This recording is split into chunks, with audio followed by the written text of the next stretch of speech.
Section 41 transfer of property act हा उस्टेन्सिबल ओनरसाठी आहे. उस्टेन्सिबल owner म्हणजे काय? कथित ओनर, की जो रिअल ओनर नाही, परंतु जो उस्टेन्सिबल ओनर आहे, कथित ओनर हा रिअल ओनरच्या परमिशननी त्याची प्रॉपर्टी तिसऱ्या पर्सनला विकत असतो. समजा उदाहरण घेतलं तर ए हा रिअल ओनर आहे, बी हा उस्टेन्सिबल ओनर आहे, तर एच्या परमिशननी बी हा सीला ती प्रॉपर्टी ट्रान्सफर करत असतो. यामध्ये कंडिशन अशी आहे की बीला एची परमिशन असली पाहिजे.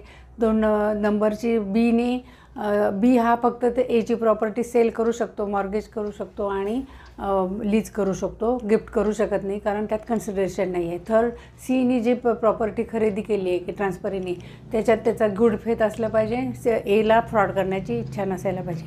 आता हे तत्त्व आहे ते होल्डिंग आउट किंवा एस्टॉपिल या तत्त्वावर अवलंबून आहे. म्हणजेच काय, रिअल ओनरने जर पहिले कृती करताना जर काही ऑब्जेक्शन घेतलं नसेल तर नंतर तो त्या कृतीवर ऑब्जेक्शन करू शकत नाही.